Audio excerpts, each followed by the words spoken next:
keep talking because we have an hour and a half to get through a lot of stuff.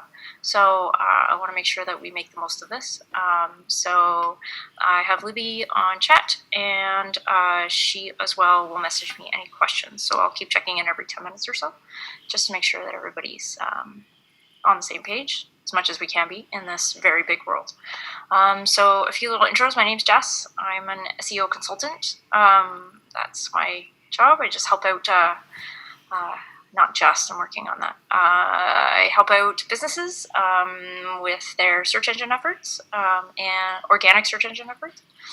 And I do a bit of white labeling, if you know what that is, for agencies, and a bunch of other things that are internet things. So that's me. And Libby is in the chat, like I said. So if you guys have any questions, please chat them in there. And again, I will chat and check in to see if there's anything there, because I can't really see the chat at this point. Cool. So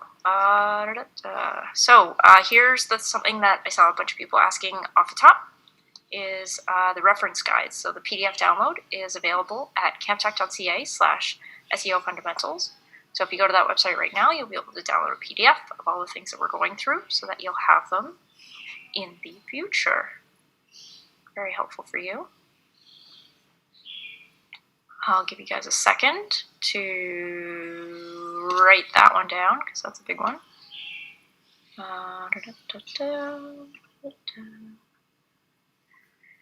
Cool. Okay.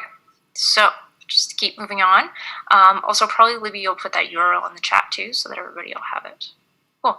So an overview of what we're going to cover today is a pretty high-level version of SEO. We're not going to dig down into any of these really deep, but we are going to go over kind of a high-level version of what SEO is and how you can kind of use it to help out your digital properties. So we're going to go over what is SEO. We're going to go over how Google works, Google being the main search engine that people use to optimize their site to get traffic from. Number 3 is in keyword research, one of the many ways that you can pull data out and get data to inform your decisions, to do that across the web. Number 4 is on-page SEO, so anything that happens on your actual digital properties, your website, your websites, you can have multiple websites, falls under the on-page SEO category. Number 5 would be how to build a keyword map, so to take that keyword research and take that on page, those two pieces, and combine them together and build a keyword map. So because Google ranks pages, web pages, it doesn't rank websites as a whole. Not a Google article that came out this week. Big mind-blowing thing. Number 6 is off-page SEO. So off-page SEO includes things that links is the big kicker of that one. And number 7 is local search and social media. 2 big hot topics, especially local search right now. Cool. So number 1 is, let's just check in and see. Looks like we're good to go for now. Is what is SEO? The big overarching start of this, and to land us into this conversation properly. SEO, search engine optimization, is the name given to any activity that attempts to improve your organic search rankings. Organic being the kicker here. There are other activities that you can pay for, but organic is all the organic. Search engine optimization is the organic pieces that you can do to help your search engine rankings. And why SEO matters is 89% of customers using search engines to use search engines to inform their purchase decisions. And this is true. This is so true. As somebody who spent their days looking through search engines, is people are searching for all kinds of things, searching for questions, searching for answers, and Google is there to help them with those.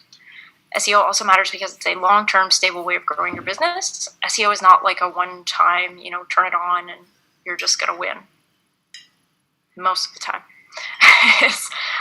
But it is a long-term, stable way of growing your business. Once you start working on SEO efforts and start working on an SEO strategy and an SEO plan, your business can go up and to the right as far as traffic and leads is the idea.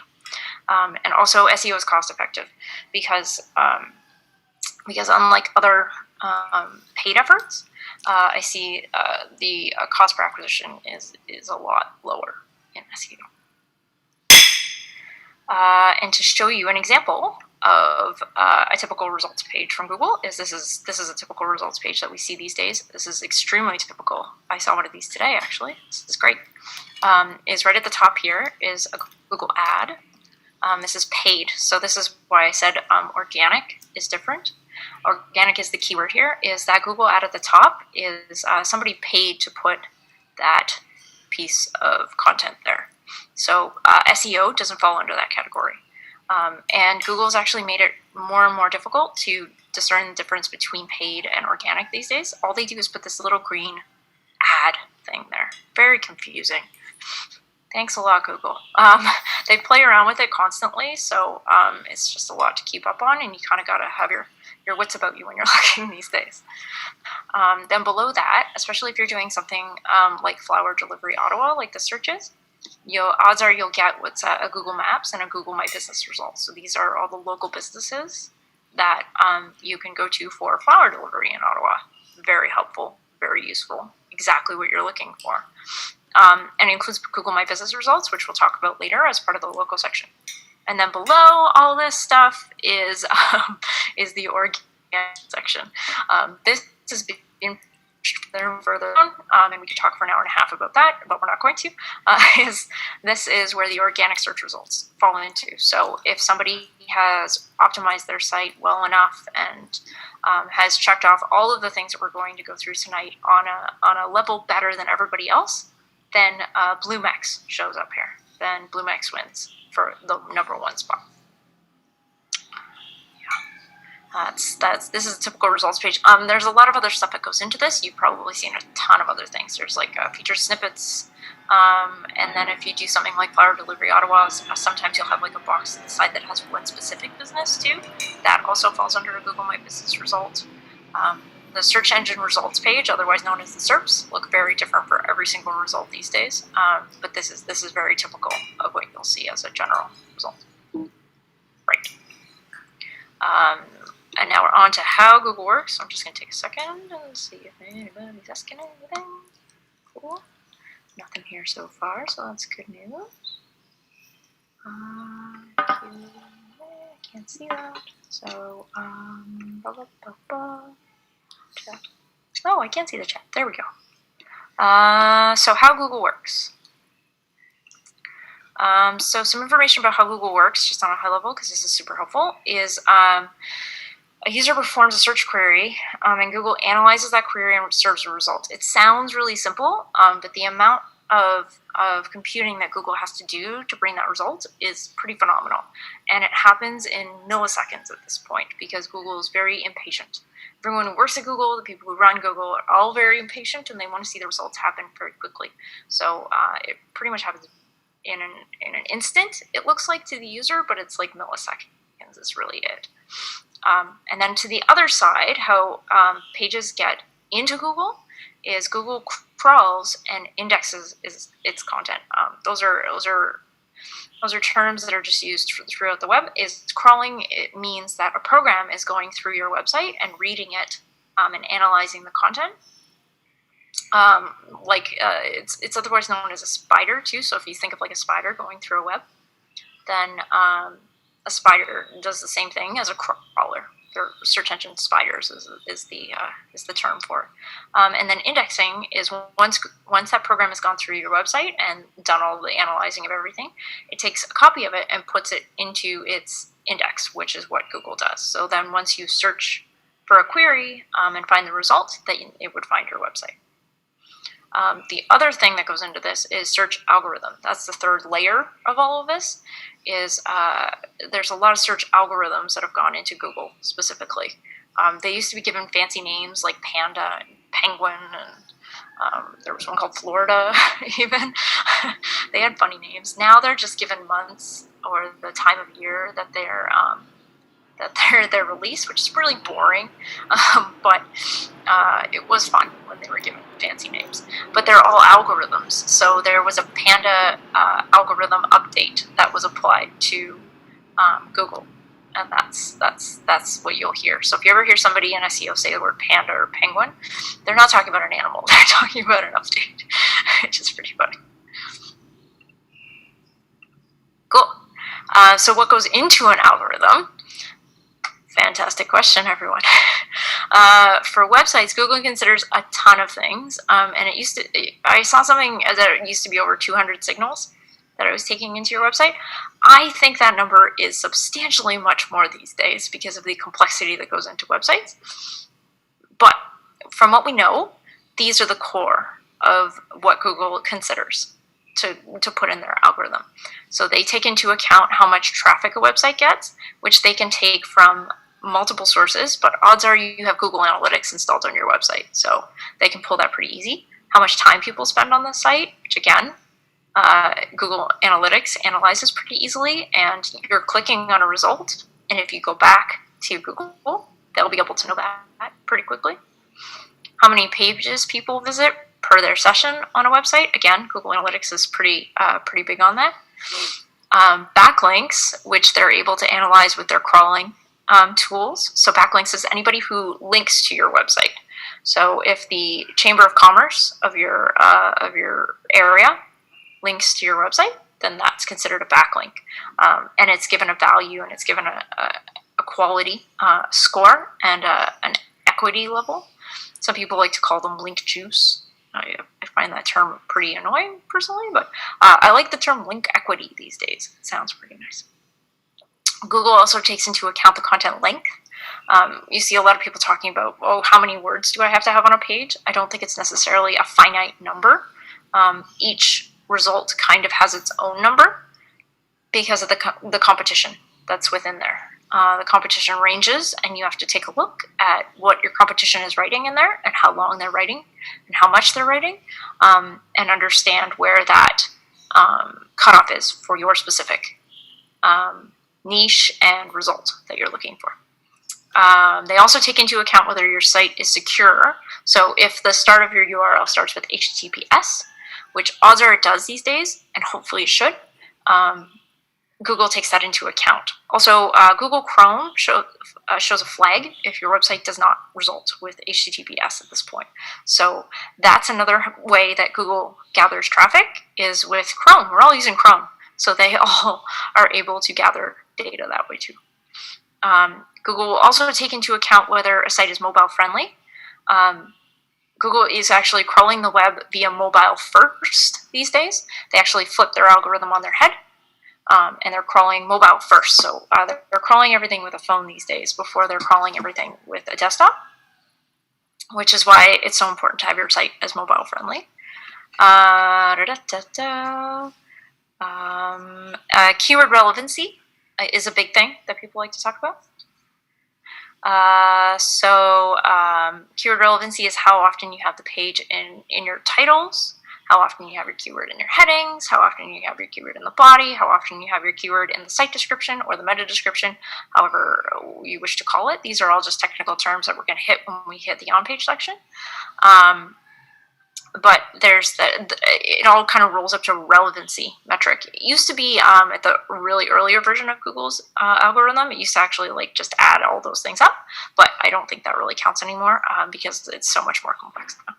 And then the last one is about 200 other things that they won't tell us. Yeah, I think there's more. It's just my personal opinion that I'm throwing in there. But it's SEO is kind of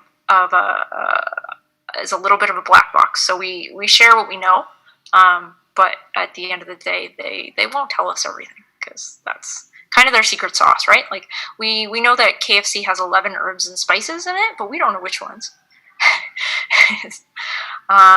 Cool. So on to the first section. So I'm going to take a pause and answer any questions. And I see Nancy is asking, how important is SEO in image alt text? We're going to get there. That's part of the on-page section, Nancy. Fantastic question. And Trey is asking, sorry if I missed it, but who defines keywords? Is it you or Google? Both. Great question. Yeah, of course. Keywords are defined by you because you kind of define them for your business. So yeah, let's get into keyword research and we can answer all these too, because I think a lot of these are we're at such an early stage of this. How are we doing for time too? Oh my goodness. Okay. Yeah, we're at, oh, and how long does Google take to crawl the web and index a new website? Fantastic question. Okay, I'm going to answer this one and then we're going to keep moving on. That's a fantastic question. Google can crawl and index your website like within an hour to a couple weeks. It can take them anywhere to that amount. It depends on how often they're coming around to check out your site is really the quick answer. And if you're doing all these things throughout the presentation, then you're increasing your the amount of time, or you're decreasing the amount of time that it would take for Google to come around and find it. Cool. Okay, because it is 20 after, I want to make sure that we get through all of this. So let's get through keywords, because I think that'll answer some of the keyword questions too. There's two types of keywords out there. There are short tail keywords and long tail keywords. There was a book written by the former editor of Wired called The Long Tail.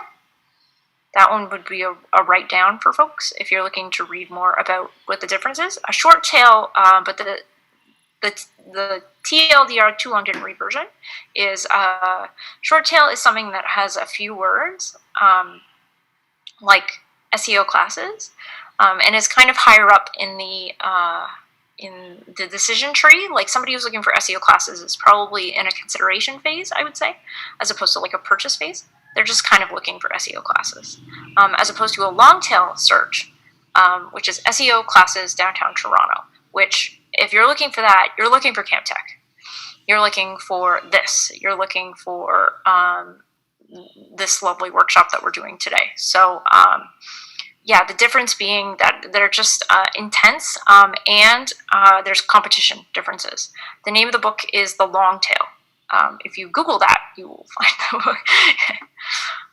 There's some other wonderful examples in here too, is make money. That's a giant keyword. Like, how many people would want to rank for that right now, especially there's economic strife, there's all kinds of people trying to do all kinds of things. So I would recommend not trying to rank for make money. That is going to be very difficult for life. But how to make money online fast, that might be something that you actually might be able to rank for, because that's going to be less competition, and you're going to have a better chance at it. And there's some other examples in here. My favorite is cat feelings. Cat feelings is great, but it brings up other questions. If you're just Googling cat feelings, then yes, perfect. Thank you, Libby. Oh my goodness. Yeah, cat feelings. Cat feelings brings up a lot of other questions, which is also where the long tail comes in, right? So you're saying cat feelings, but like that's just kind of a generic kind of thing to search for. But searching for something like, does my cat really love me? That's a legit question that you'd want an answer to. It's a long tail query because it's less people are searching for it, and it's more intent based. It's based on intent, and odds are you want an answer out of that one. So you're going to want to know where that goes. Cool. Oh, here is exactly the long tail. This is a graphic from SEMrush, but this is exactly what the book explains too. Is short tail keywords have a high keyword volume, as we can see, and have a low conversion rate because people are in that consideration phase. They're not really in like usually a purchase buying phase if they're looking for something like cat feelings. That's just kind of like, I'm starting off my search journey and I don't know what I don't know. So, but then as you get down, tomato plant is kind of that higher search term. Then as you move down here, you're looking for why my tomato plants are turning yellow. The conversion rate would be much higher on something like that because you can be that answer to that question. And if you're on an e-com site, you could actually even tell them something. That'd be wonderful. Cool. Okay. Next is, this is just an example of Google, and they in the autocorrect is Google has it'll just show you more and more searches. We've all seen this before, right? Is long tail better than short tail? Yeah, I would, in some senses, yes. It depends on what you're looking for. And I'm sorry if I'm going to say the word it depends a lot. That's kind of an SEO's out here because there's so many different variations, so many different options, and so many different situations that people get into. So it does depend. For something like this search specifically, I would say yes, long tail is definitely more advantageous to you, because why can't I have you? Why can't? It would be like a shorter version of that, and that's not really something that somebody would search for, and that's not really a consideration. But why can't I have friends? Oh, that gets sad. Why can't I have a girlfriend? Oh, this is sad. These are legit questions that people would want to answer. And long tail searches, I find you get the better amount of traffic. So yeah, your conversion rate definitely gets higher on a longer tail search. Right, so for keyword research, there are some tools out there that you can use to find the volumes of how many people are looking for these things too, right? So if you're really into cat feelings, you'd want to know how many people search cat feelings. That's a legit question that you would have to take to somebody at some point to show them that, oh, there are 6,000 people searching for cat feelings. This is something that we can actually put some time and effort into it. And where you can do that is with these lovely research tools. This is part of the handout too, so I wouldn't worry about writing these all down right now, but they are all here.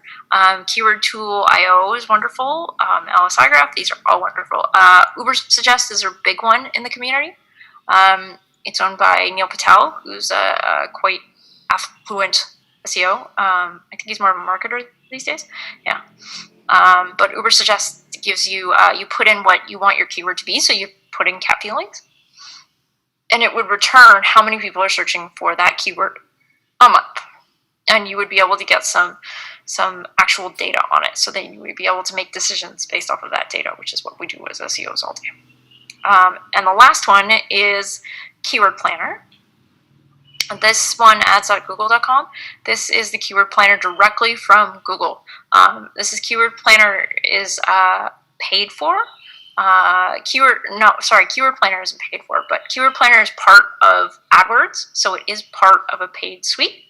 But you don't need to pay to use Keyword Planner. Keyword Planner is free, as is Uber Suggest. Uber Suggest is free to a certain amount of keywords, I think.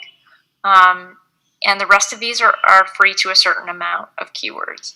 SEO tools kind of tip you over into other paying at a certain point, but you'll be able to get some initial data out of these ones for sure. So some notes on picking the best keywords if you're really feeling cat feelings.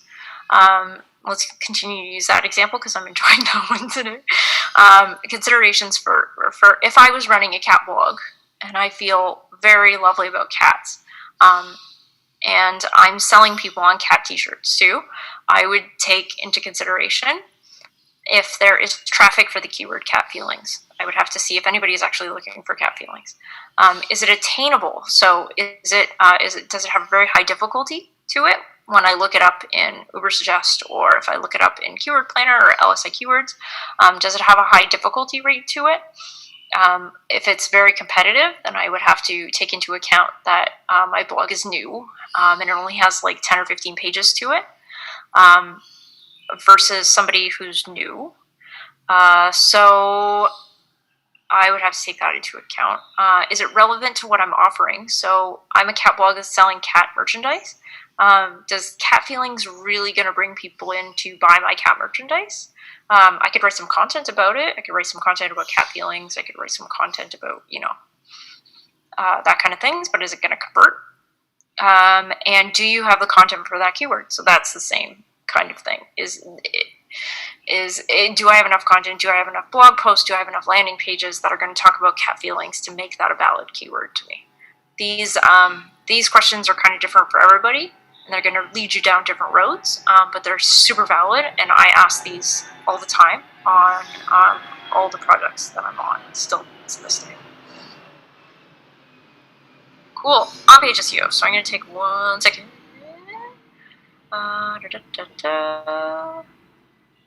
Okay, cool.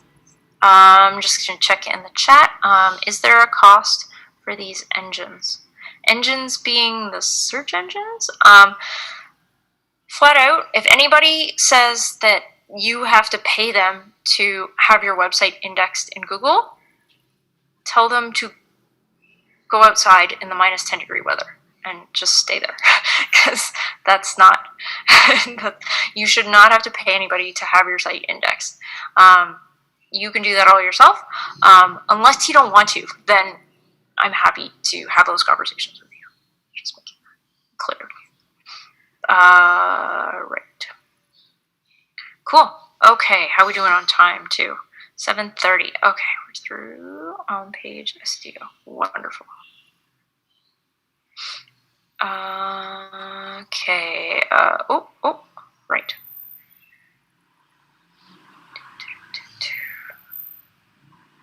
Okay, so I'm going to answer. There's a few questions in here. Where do we put the keywords? We're on page SEO, so I'll definitely be able to answer that. Sorry, what is indexed? Web pages get indexed. I get really confused when I go to keyword search tools. Okay, I get really confused when I go to keyword search tools. What kind of numbers convert to being attainable, relevant, etc.? Or is there a site or video that can help me with that? Great question.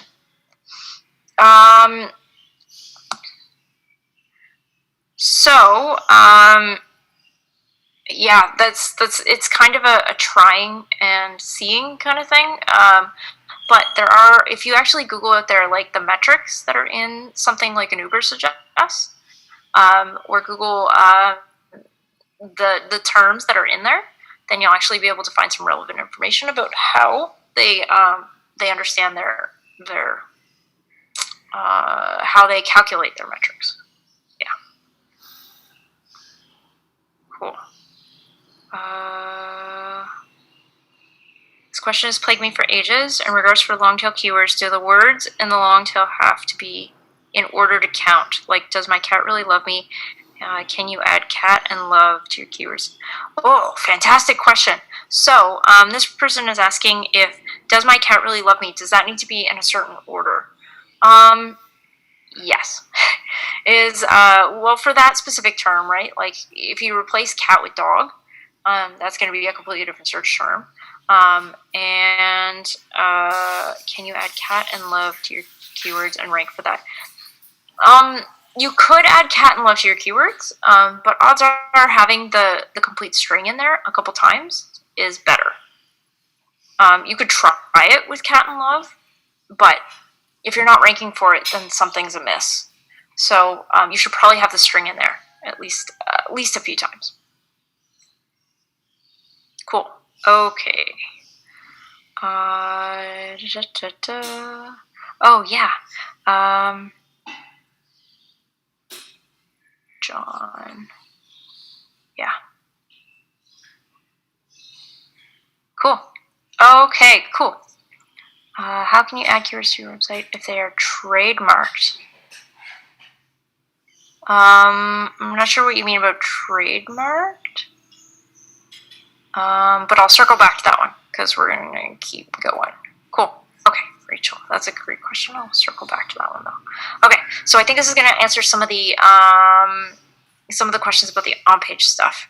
How do you add keywords to your website? So the top places where you can add keywords to your website are these ones. So this is where we start off with having a search-friendly URL. So say catfeelings/catfeelings. That would have my keyword in it twice. That would actually be a win. Or catfeelings.com/does my cat really love me? That would be wonderful. Then I would be in heaven. Number 2 on this list is meta tags. So if you're using a CMS or some sort of content management system, odds are they have a place for you to put in search engine information. If you're using WordPress, you might be familiar with something called Yoast, or there's another one called Rank Math. They both allow you to add your meta information. So they allow you to update your site title, your site description, and your meta description. These are the 3 things that are shown in Google, right? So every time you do a Google search, there's your title, there's your description, and there's your URL. So those are the 3 things that you're able to edit with Yoast. And that's why it's great to have those. Number 3 on the list is headings. You're able to edit your H1, H2, H3, H4. These are HTML codes that you're able to edit in WordPress or any of your CMS that you're familiar with, the Wixes of the world. These guys all show you your code there. And then there's a little asterisk here that says all words on the page aren't treated with the same importance. Yes, very true. So your headings aren't always treated with the same importance, but having your keywords in headings is definitely an important piece of it. Then adding keywords in your body text is the next one. So body text would, in HTML terms, would denote to a p tag, but it's just when you copy and paste your text into the page too. Also, the next one on here is internal links. So if you're copying and pasting in your article and you're going to link one article to another article on your page, then that would be considered an internal link. So if I'm going to link, I'm talking about cat feelings and they feel really great and cats have lots of feelings, but then I want to link to my article about does my cat really love me, then I would link that text to an article about does my cat really love me. And then the last one is image alt tags, which was a question that somebody was asking earlier. So image alt tags are an SEO element. They're also an accessibility element. So the main root use of alt tags is for accessibility. So for users who are unable to view the web with their eyes or like able-bodied people, alt tags are meant for that. But otherwise, alt tags are used for search engines. So adding alt tags to your image is very important. And making sure that the alt tag is there is very important because Google can't read your image yet, caveat, to the point that we want them to. So we have to give them more signals to tell Google what that image is about. So if you have a picture of cat feelings, make sure that the alt tag says cat feelings. It's just an extra check mark on the list of things. Cool. So here's an example of a page. And in this page, so Riza is suing a doggy daycare company called Wooftang Clan. That would be considered an H1 tag. He launched trademark dispute with the New York City dog walkers. That would be considered an H2 tag, probably. And this article is written by Lauren O'Neill. So she's just a piece of text in there. Then there's a picture of this cute little dog. I guess this is the dog. We were talking about cats and now we're talking about dogs. Cool. I like this. This dog image would have an alt tag to it. So have you ever hovered over an image and it shows you like a little piece of thing to it? I can't remember if browsers do that anymore, but it used to. And that used to be the alt text. That goes along with that image. And then there's a link for that image. Yes. And then the text is in here. So this would be your p tag. And then this also includes an internal link. So this noisy article also links to a New York Daily News article. So this is considered an internal link too. This takes into account all of the on-page pieces. Go there. Cool. Oh, here we go. Perfect. Are alt tags only for images? Yes.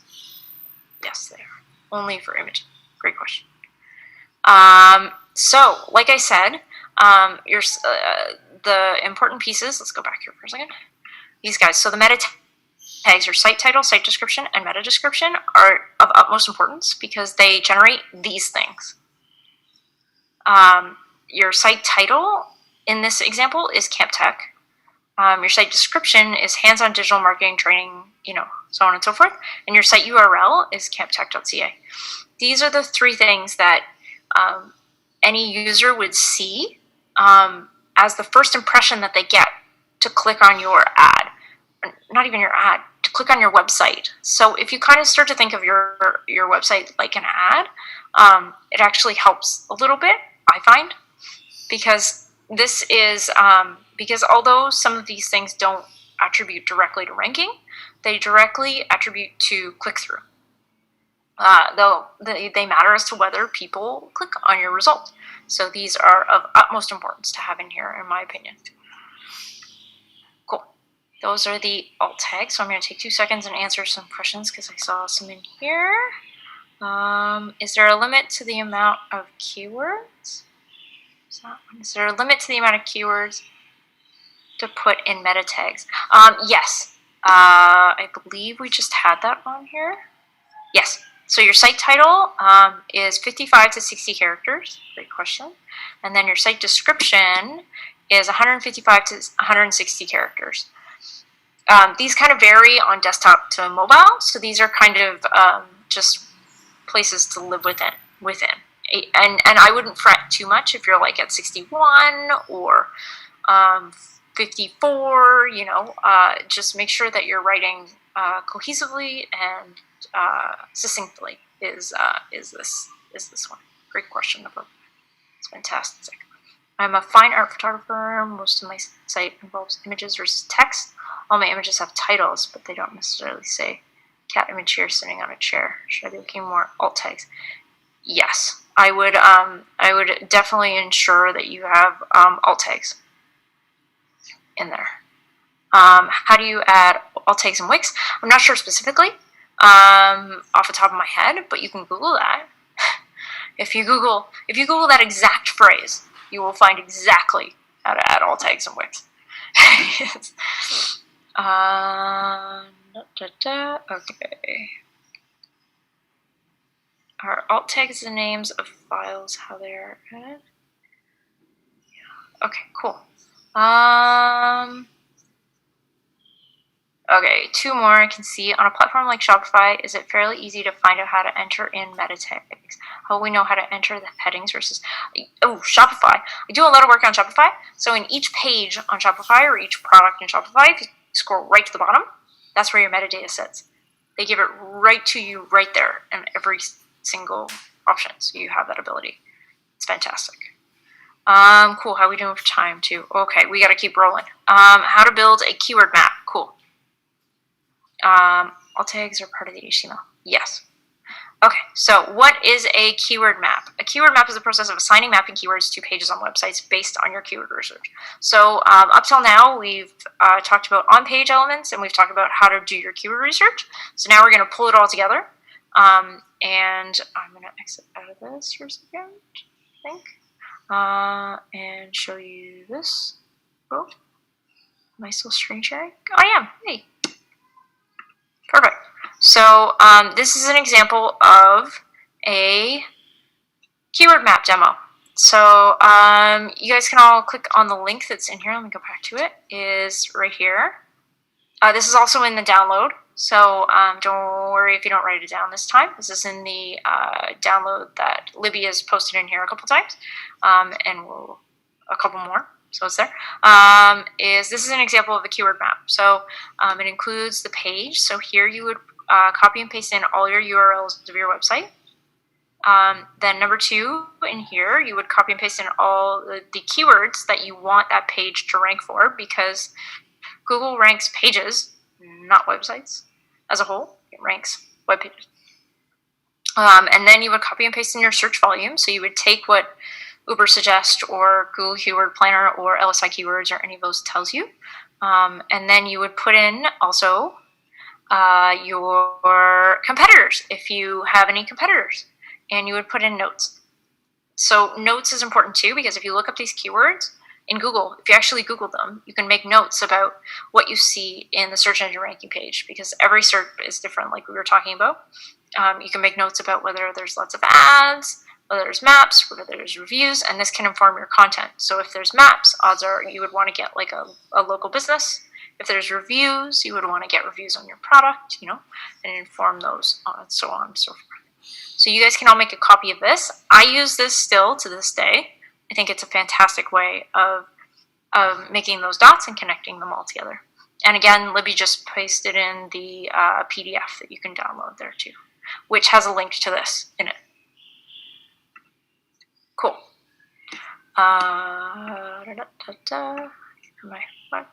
Okay, cool. So let's keep. Oops, there we go. So to keep moving on. Oh, what happened to all of my?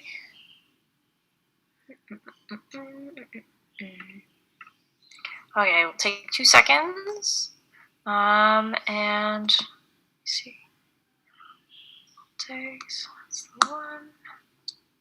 Yeah, cool. So Let's see if there's any quick questions. What did you say about search volume? Search volume, you get that from your keyword research tools. So the ones that we were using before, like that Uber Suggest and Google's version. And then, yeah, you can put you put your keywords in there, and you will get the search volume for what those keywords are. Yeah. Cool. This is great. Thanks everybody for sticking around. Cool. So we're off to off-page SEO. Yay! So after you've found your keywords, you've optimized everything on your website, you know, your titles, your descriptions, your images, your alt tags up and down and right, left, and center. Then you can go out into the world and have people say that you're wonderful and link to you. The importance of backlinks cannot be understated, honestly. In this world of 2021, backlinks are just getting more and more important, in my opinion. Just like when you're a business, having other businesses that are connected to you, just like your friends are connected to you, and having a bunch of friends, having links connected to you is the base of the internet. And it's always been the base of the internet. It's how Google crawls around the internet. It follows links around. So having more links to your website is always a good thing. The type of links, though, is the hard part. So there are some rules for backlinking. I'm using my fingers a lot. It's fun. There's some rules for backlinking. So number one rule is to link from your own sites. So if you own multiple websites, it's always an easy backlink to link from those websites to the other websites, right? Like Avery owns CampTech, and odds are there is a link from Avery's website to CampTech. That's just a win-win.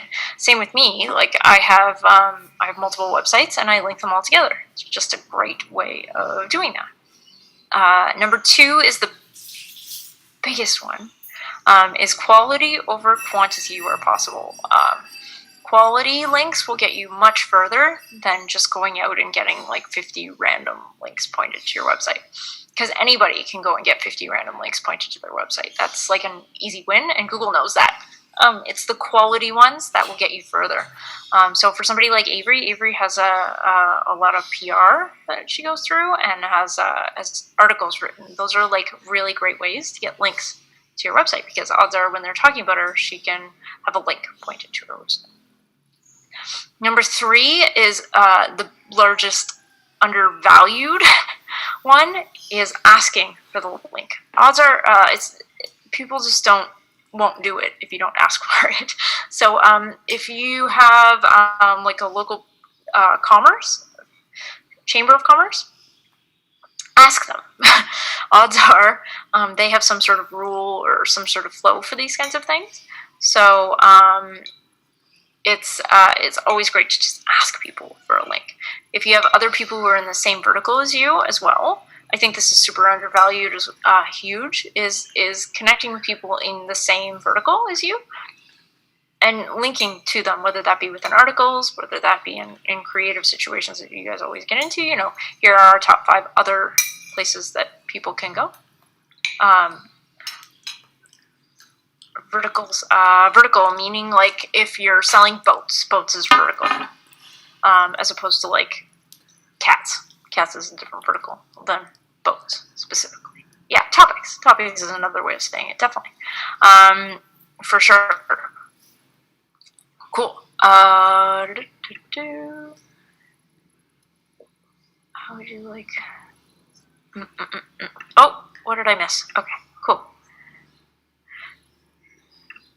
So where to get backlinks? These backlinks specifically, are links that are pointed to your website. So these are other people out there in the world who link to your website.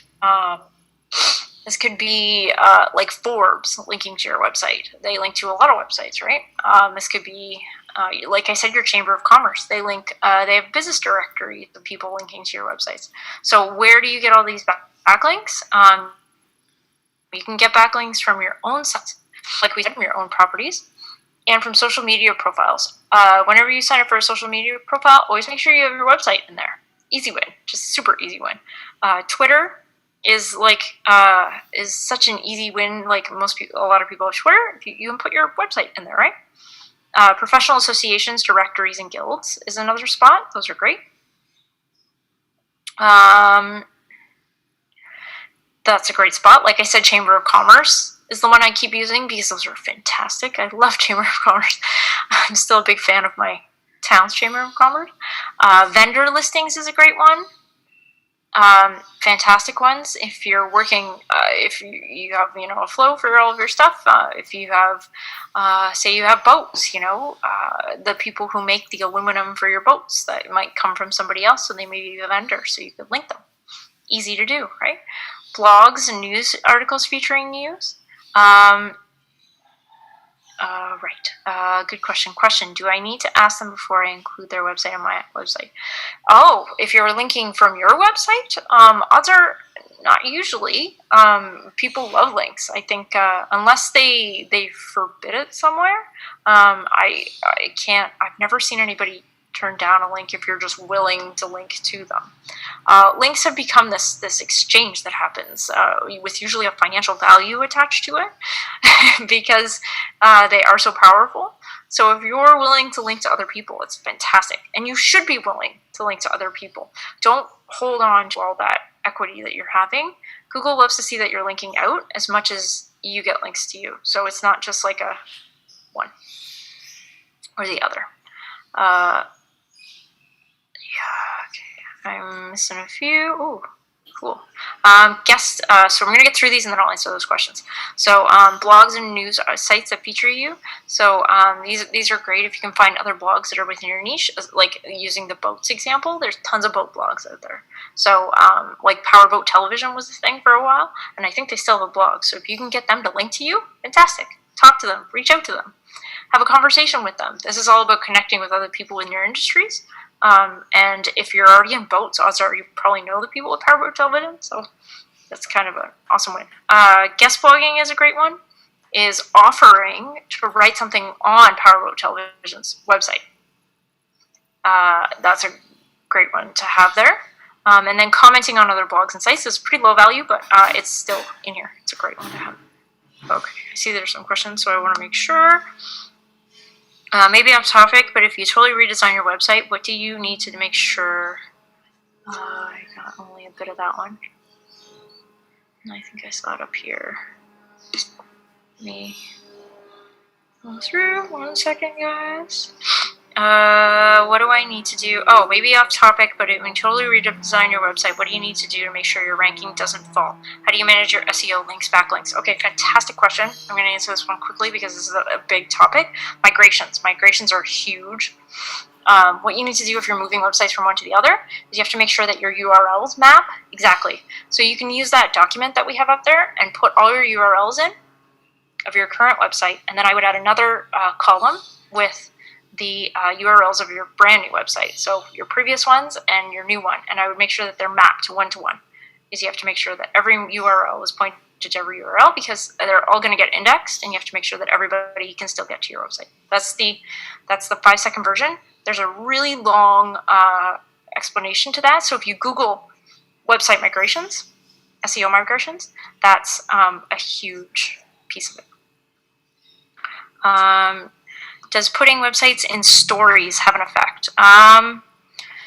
Stories being like Instagram stories, not to your SEO specifically.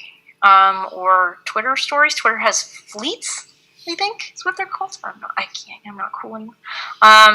There is a Google feature called Web Stories, though. So if you're referring to Web Stories, otherwise known as AMP Stories, those have an effect on your Google ranking. And if you're not sure what those are, I would write that down too. Web Stories and Google Web Stories. It's a kind of a new emerging technology that we're not going to dive into here, but if Web Stories is the thing that you can do specifically, but stories like Instagram stories and Facebook stories don't really have an effect on your organic ranking because they are just like 24-hour things. It's anything that's publicly available on Google, to Google, they'll be able to index usually. Okay, 2 more, and then I want to make sure because we have a half an hour. Does it a site affect your? Does your social media accounts counts as other websites going to your website. Yes, your social media accounts count as a link going to your website. It also counts as a trust metric and an authority metric, because those having those social accounts, pretty much like every brand has them at a certain point. McDonald's and Harvey's, and they all use their social accounts pretty heavily. So it's a trust metric, I think, at this point, in my opinion. Cool. Okay.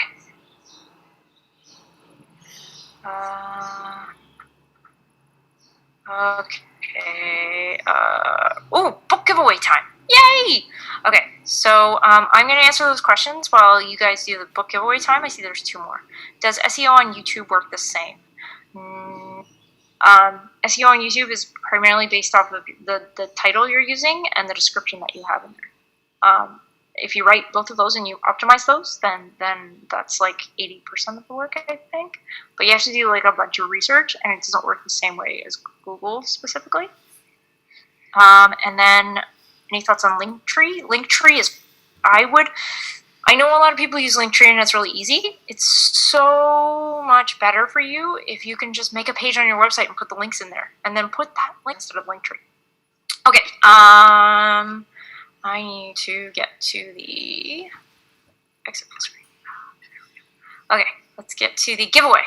So we're going to give away a book.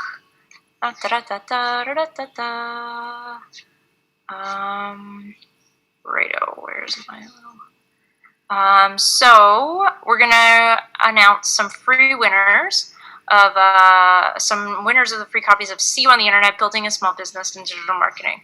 So please check the chat window where Libby will be posting the winners' names. If you didn't win, we encourage you to check out the book, which I have a copy of behind me. It was written by CampTech owner Avery. It's called SEO on the Internet, and it's a great resource. It's widely available wherever books are sold. Please support your local bookstores, especially if you're in Toronto. Well, everywhere. Gosh, not just Toronto. Everywhere. Support your local bookstores, but it's also available on the Internet wherever books are sold. So it's called SEO on the Internet. Great resource. Includes a whole bunch of stuff about SEO too. So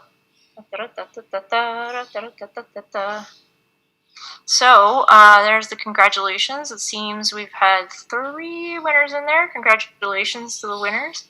That's exciting. Oh, I wish I could hear you all. Like, it's just so cool. Amazing. That was great. Did I answer all these questions? I think I've lost it. Yeah. Okay, cool. Dun, dun, dun, dun, dun, dun. Okay, we did our book share. Oh, right, back to presenting. Yeah. Dun, dun, dun, dun, dun, dun. Okay, cool. Congratulations to the winners. That was fun. That was super fun. Right. Does it negatively affect your page ranking if you have a certain number of outbound links? No. No. Does the hosting of your website play a role in SEO? Yes. Having a slow host can definitely impact your SEO. That's the kicker in all this, is slow. Something like Shopify, you're kind of at the mercy of what Shopify is doing with their system. I don't find Shopify slow. I don't think Google finds Shopify slow either. Shopify has hired a lot of people to help out with things that make it slow this year. So in my SEO opinion, of somebody who works on a lot of Shopify sites lately, I think any of the slowness that may be reported in Shopify is going to be rectified this year. Cool. Okay, amazing. So we have, I think we have a little bit left to get through, but congratulations to the winners. Yay, books. Again, you can pick up the book on the Internet, or check out local bookstores too. Local bookstores mentally. We're all inside, and local SEO and looking to help local businesses. That was a big thing, especially in Canada and Ontario specifically. I can't speak to the rest of the world, but Ontario had a big push to support local businesses for a whole bunch of months, right? So we want to make sure that we're doing that. And how we can do that is to make sure that all of your businesses are online in a local capacity. And Google loves local, right? Google wants to index, Google's goal, it's like high overarching goal, which I think has changed like a million times, but they want to index the whole internet, and they want to index all the information throughout that, which they said is going to take like over 200 years. A giant goal. So they want to get your local business. So if you have a local business that has a local presence, not just online, it's a great SEO opportunity.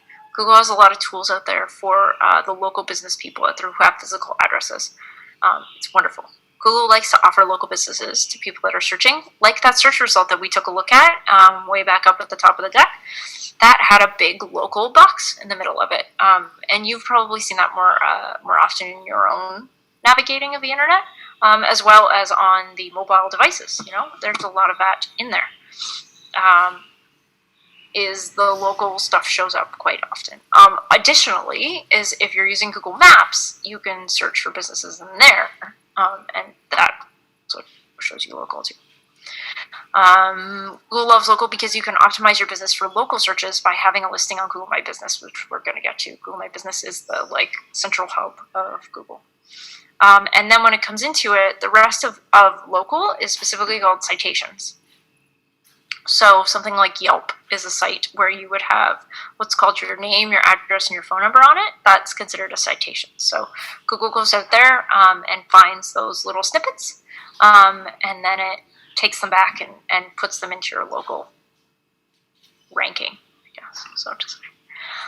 So yeah, you should definitely have your business on Google My Business. And this is an example of what a Google My Business listing looks like. So this person looked for Jones Services, and it shows Jones Services. And Google My Business gets really powerful because it includes things like your industry, so your vertical or your topics, as has been put out in this webinar, like HVAC contractor. So it can connect that to that. As well as it includes a super powerful thing that Google seems to really love these days, which is reviews. You can have people go in and fill out reviews and have that put in there. It works really. That's awesome. Google My Business is free. Yes. This is an example of Yelp. Yelp is a place, like I said, where you can get what's called a citation. Citations include 3 elements: your name, your address, and your phone number. So those are the big, it's called NAP. If you really want to get cool, if you walk in and you're like, guys, we got to get some more NAPs. That's what it's called. So this is Camp Tech's version. As you can see, Camp Tech's located at 455 Spadina Avenue. That's their address. Their name is up here, Camp Tech, and their phone number is down here. So 416-660-8220. So that's an example of a name, address, and phone number on Yelp. Yelp's a great spot to get your citations in. Really easy, really free. Make sure you sign up for the free one, otherwise they will hound you for money on Yelp. Speaking from experience. There are free spots, though, on Yelp, for sure. Cool. So to get citations, the top Canadian citations are Google My Business. That's the number one. I would call them more than a citation. I would call them the hub of where you start your local journey, honestly, because it is Google's favorite, and we are talking about SEO, and we are talking about Google primarily. We haven't even mentioned Bing or DuckDuckGo or any of the other engines, because Google takes up the lion's share of search and still does. Until I stuck my foot in my mouth, because Bing is the next thing on here. So this is where we start to talk about Bing. Google does take up the lion's share, but another citation is actually counted as Bing. Bing has their own version of Google My Business called Bing Places, which used to be called Maps. But you can sign your business up in Bing Places too and get another citation, as well as probably another link, I think. I think there's a link in there. Apple Maps is another one. Great one. They have citations in there. Yelp, like we just showed you. Yellow Pages is another one. I think they're yp.ca these days because they're so hip and cool. And Better Business Bureau. BBB, actually you have to go through an authorization process, and then you have to get reviews, and they'll give you a star rating, which is kind of cool. One that isn't listed on here that I really like is, and this won't be listed anywhere in the thing, but I want to throw it out there, is Foursquare. Foursquare used to be like this app where you would go and, you know, you would hang out at a bar and you would say, I'm at X bar, and then you would leave and go on your day. And you would get points for that, right? But Foursquare actually has turned into kind of a local business directory, so you can add your local business to Foursquare too, which I think is really good. Okay. Ooh, there's so many questions to do this. So let's see. Oh, okay. So before we get into social media, let's see what we got here. So I ran a Google thing that told me my site was slow, but when I'm using it on my computer and mobile, it doesn't seem slow. How do you speed it up? So to check the speed of your website, Google page speed. You have to go to Google and type in website page speed, and there's a Google page speed checker. Here, I'm gonna actually show you guys because this is worth it. Is Google page speed. Google page speed score. Or here we go. Page speed insights. This is page speed insights. This is where you can go to find out how your website's doing. Because if your connection is fast, somebody else's connection might not be as fast. And this takes into account a whole bunch of APIs from all over different places. And this is kind of what Google's judging it by. So if it's slow here, then you can start to make different decisions, which is really helpful. Right. What do you suggest if you don't have a physical location to maximize on local SEO? You can still sign up for a bunch of the directories. Like I don't have a physical location as an SEO. As a search consultant, I don't want my physical location to be known because it's my home. And I still have a location on Yelp. So I just choose not to show my address there, which is great. Yeah, cool. These are great. Oh, right. So that's what you used and said it was slow. How do I speed it up? That gets into a whole longer conversation about how to speed up your website. It depends on, this is where it actually literally gets into it depends, because it depends on what CMS you're using. It depends on the top ones that I would say is I would check your images. How big are your images? If it says your images are big, squish your images. Google had to squish your images. And then number two, I would check into your CMS. If you're using something like Shopify, you're a little more tied to what Shopify has than you are with something like WordPress. WordPress has a whole bunch of speed plugins, so you can use that. And then I would check into experts. So if you're on something like Shopify, there are experts out there that can help you with page speed. And same with WordPress. There's a whole bunch of people out there that can help you with that information because it does get very techy. But images is the biggest thing that you can control because you can go in and actually squish your own images. With something called TinyPNG, you can run all your images through TinyPNG and compress them yourself and then re-upload them to your website. And this will actually make your images faster. Because if you go to something like Unsplash and download the image off Unsplash and just upload it directly to your website, that's going to take up a lot of space. Those are huge images. So you should always compress your images before they go up onto your website. Cool. Okay, we're down to social media. This is fun. Excellent.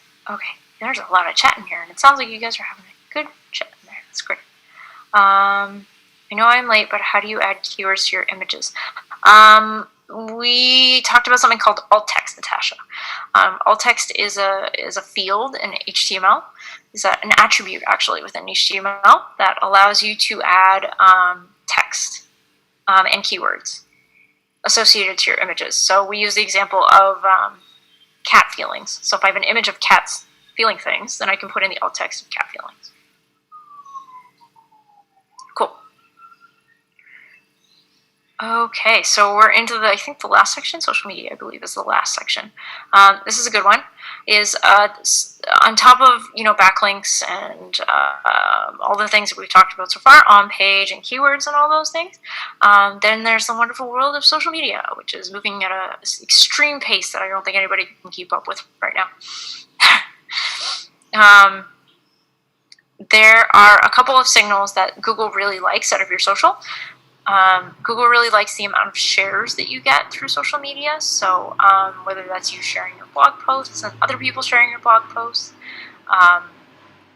then the authority of the users sharing. So if you're on something like Twitter, there's a lot of journalists. So if your journalists are sharing your content, then that gives it an extra push in the right way. Having links to your website. I'm using Twitter as all the example because I spend a lot of time on Twitter. Links to your website. So if you have links in your tweets and they go to your website, that's fantastic.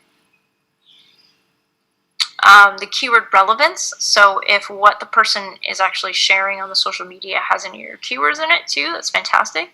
So here are all links on cat. Find out more at enter your URL. The number of platforms that you're engaged on. So there's like the bare minimum these days, right? Like of having Facebook, Instagram, and Twitter, I think, depending on if your audience is there. If your audience isn't there, which I understand a lot of small businesses wouldn't find that, but if your audience could be on Twitter, then that could be a valuable one. And the referrals traffic to your website. So again, that's like the links to your website would translate into the referral traffic that it goes to your website. Cool. Oh, and then, again, here is the PDF. Do bit.lys count as backlinks? Yes and no. Bit.lys mean that Google has to jump through 2 hops to get to your website. So like this URL, this camptech.ca/SEO fundamentals, you go to this and it goes directly to that website. If there was a bit.ly that went to this one, it would mean I'd have to go through 2 hops. So yes, they count, but on social media, yes, use the bit.lys, but don't use bit.lys on your own website. Use the full URLs. I audited a website, no word of a lie, last week that they used bit.lys throughout their entire website on the internal links, and you don't need to do that. It's just use your full URLs. That's cool. Does your handle have to be the same as your webpage domain? No, it does not have to be the same as your webpage to get Google's attention. The content that you're sharing is much more important. But if you do want to rank for something like your business, then I would try to find it as close as possible. So cat feelings, I would look for cat feelings as an Instagram. I would look for cat feelings as a Twitter. I would look for cat feelings as a Facebook page and try to find the closest thing that I could get to that, because that's probably gone, because that sounds really memeable. How do you add alt text on social media like Instagram? Instagram actually has the ability where you can add alt text. It's kind of hidden. They don't really show it to you, but if you Google that, if you Google how to add alt text on Instagram, it's available. And I know also Twitter has added it. You can add alt text on Twitter as well. I do it to my photos. It's fantastic to do that. What is bit.ly? Bit.ly is a way to shorten links. So if you have a really long URL there, yeah, there you go. People are, I love this. Everyone's helping each other out. Yay, helping people. It's so great. I think, okay, so I have some house cleaning. Oh, good. And we still have questions. So we've actually made it a little early. I was afraid we weren't going to make it early. Let's see what else we got. Can you still do Google My Biz for local search if you do not have an actual address? I was using an area, but I was told so you can do Google Local Biz if you don't have an address. I don't put my address in. I just use an area. You will rank better if you have an address, to be fair. Yeah, you will. That's just how Google Local Business works, having an address is always preferable over an area. So, like me, I know that if somebody has an actual address, they might rank above me at a certain point because I only put an area. But Stephanie has a great idea. Get a P.O. box as your address. That's a fantastic idea. That's wonderful. I think that's a great idea. Cool. What else do we have in here? What would you suggest if you don't have a physical location? Yep. Cool. Web page speed isn't something that we really talk about in this presentation, so and it's kind of a really in-depth topic. But like I said, go to Page Speed Insights. It's a big help to you. And we talked about web stories, which was fun. That's something I usually don't talk about in this presentation. Right, so there's a whole bunch of other webinars that are in this series too that I suggest everybody check out. Run by all the same people. They're wonderful. There's a whole bunch of cool ones coming up.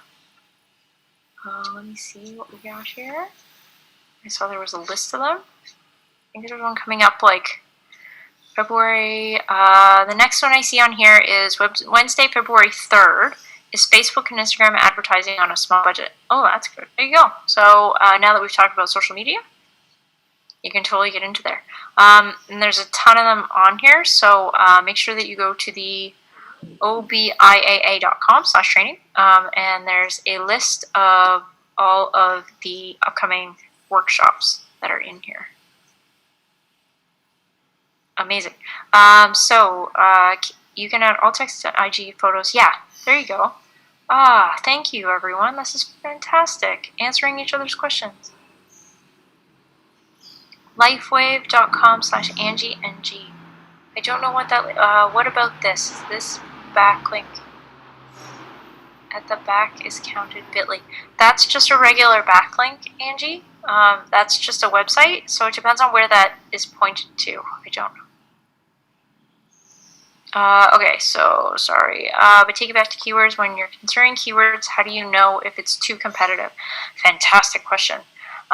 So let's do, since we do have some time, it's only 1/4 we have. I was rushing. Yeah, no problem, John. Thanks for joining us. Let's check out some Uber suggests. Let's look up some cat feelings together since we have a little bit of time. No, I don't want, no. Neil. Neil's pretty needy, I must say, so be careful. Yeah.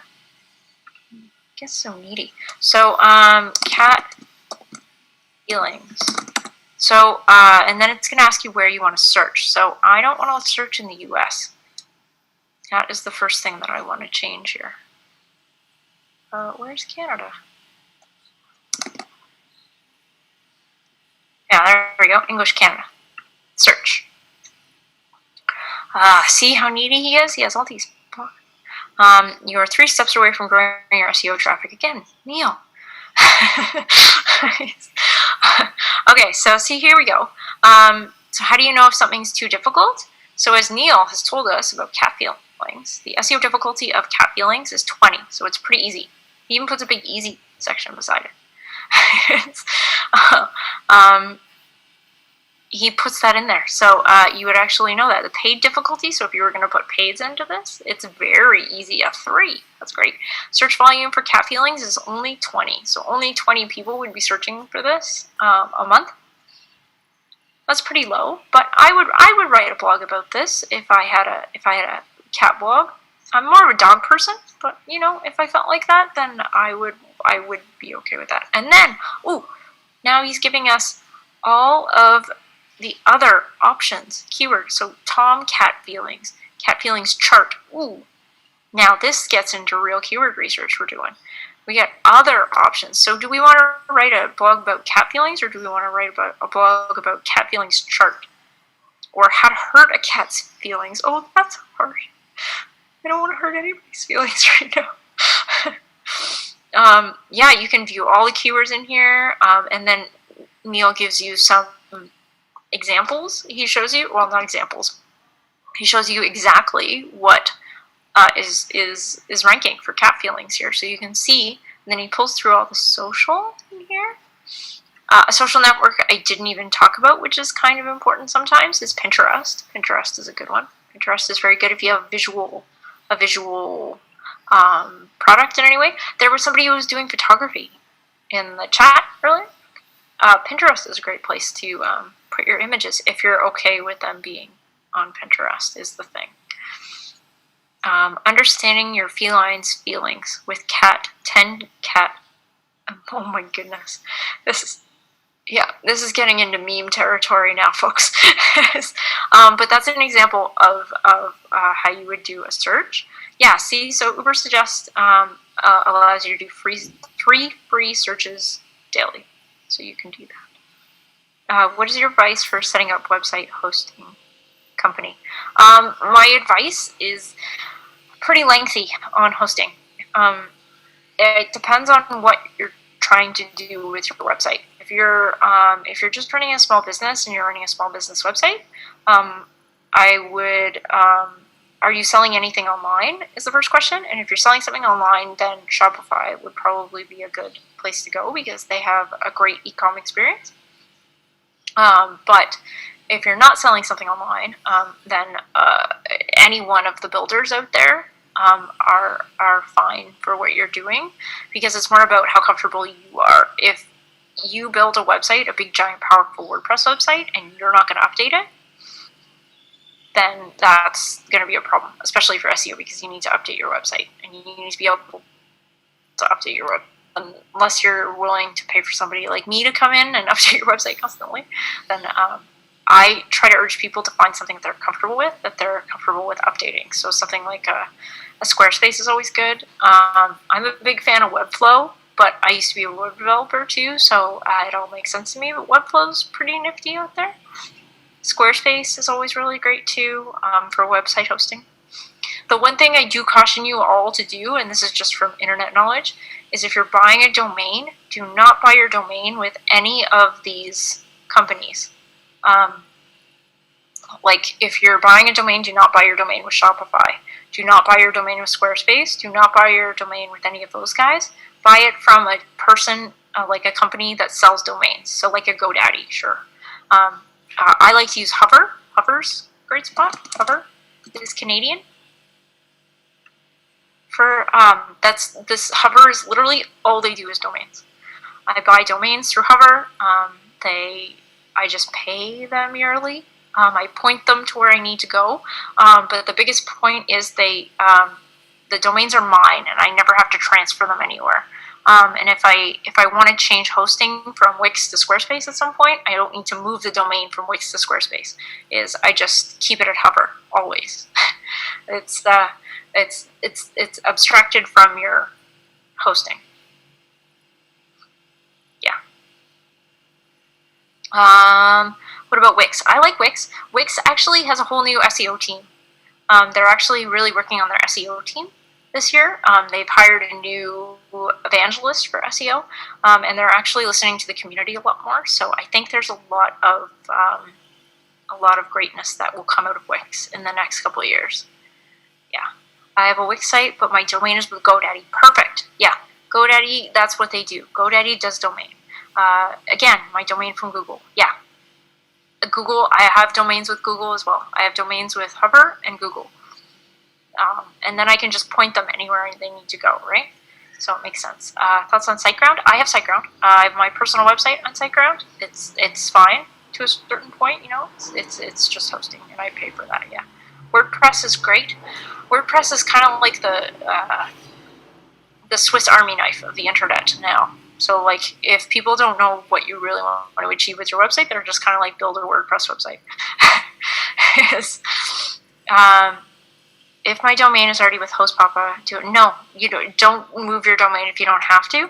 I'm just saying, if you're buying a new domain, just don't buy it attached to those companies, because you can get. I've seen people who buy their domain with Squarespace and they have their hosting with Squarespace, and then they outgrow Squarespace. And it's kind of gets tangled because those two things are together. What is the deal with the end of the domains of your targeted countries? Does it matter? You mean like a .nz for New Zealand? That kind of stuff? Yeah. I think the TLDs, they're called, top level domain names, don't really matter as much as they used to. .com is always the best to get if you can get it. Because then, especially if you're looking internationally, always great. But the whole domain space kind of opened up, and you're allowed to get more than 3-letter domain names now, so you can get like .nz, but now you can get like .google too. So there's a lot of stuff that you can get, so I wouldn't get too hung up on it. I have seen people kind of rank with the .nz if they're in New Zealand, but I wouldn't put too much stock into it, honestly. Any good tutorials with WordPress? WordPress is a giant system, honestly. WordPress started off as a blogging software. Just used to be a blogging software, and now it's like the most powerful CMS on the internet. I would check YouTube. YouTube has a lot of great tutorials. Can you rank .ca sites in the US? Yeah, you definitely can. What is the difference between a CMS and creating a website using React? Great question. A CMS is a framework for your website. So like a WordPress, like you just hit a button and it installs, and you pretty much end up with like a WYSIWYG editor, a visual editor, versus React, which you're getting into server setups, you're getting into you're like getting into just a bucket. It gives you a bucket of space, and you can fill that bucket with code. It can make a lot of difference with SEO. It cannot make a lot of difference with SEO. It depends on a lot of things. With React, I'm not going to dive into that, but it gets into a whole bunch of things. Cool. Is Joomla a good CSS? Yeah, sure. Joomla's great. Yeah, Joomla's fantastic. Yeah. Google Stories, great question. Is a wonderful thing. I'm gonna show you guys my website. I'm not just like tooting my own horn here, but just to show you guys what a web story looks like. This is a web story. So it looks just like a. Please don't judge me on my web story. I made this as just like a test on web stories. Web stories is a format. So these are meant for mobile. You can actually create them. If you have WordPress, there's a plugin you can add to web stories, and you can create your own web stories. They end up showing in Google Discover, and they're meant to be just like a pair to like a blog, or for you to share content in an interesting way. So that I made one for myself. So like I'm a Toronto SEO consultant, and you can click through them. You can add links to them, and so on and so forth. They're pretty cool. You can add web stories on Shopify too. I don't know how yet, but you apparently can do it. Yeah. Cool. Okay, we have about 3 more minutes if you guys have any more questions.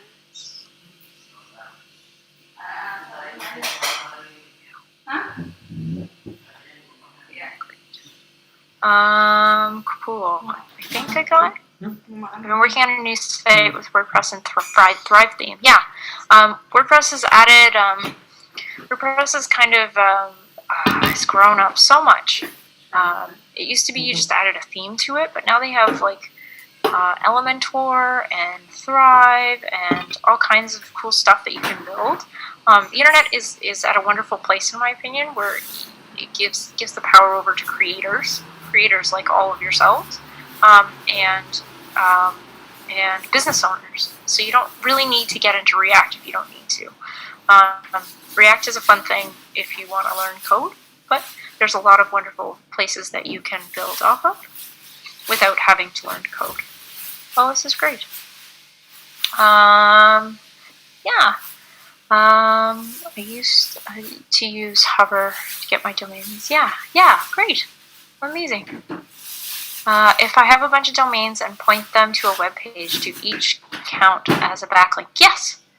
Yeah, each separate, actually each link itself counts as a backlink. So if you have one website and you link to another website a couple times, so in each blog post, each backlink counts once. Yeah, it's fantastic. Do you change your website content monthly or just write blog posts? It depends.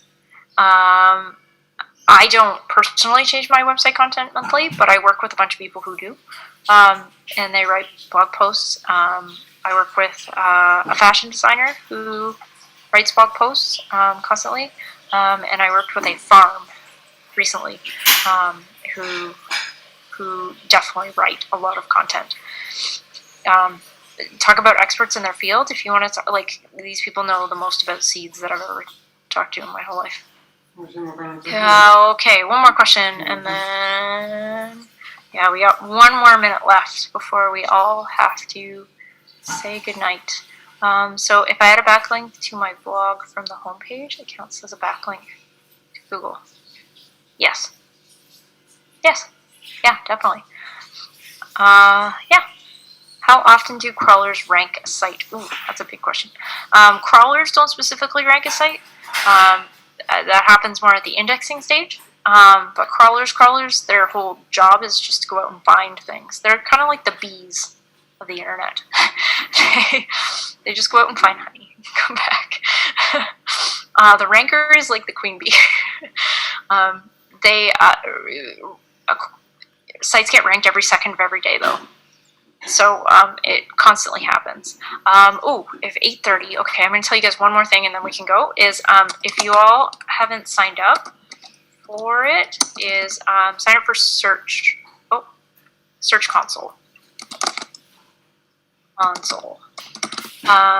Search Console is the closest you're going to get to a conversation with Google, and I'll leave it at this, is it's a wonderful tool that'll allow you to submit your sitemap. It'll see if your site has any errors. You can authorize it if you have Google Analytics already installed on your website, or it just asks you to add a little piece of code to your website. But Search Console is an SEO's first thing. It's the first thing I always ask for access to throughout the internet. Wonderful. That's my last piece. So if you stuck around till the end, you got the last lovely Search Console thing. Okay. Again, check out the upcoming webinars at obiaa.com for training. And if you want to download the reference guide, it's camptech.ca/SEO fundamentals.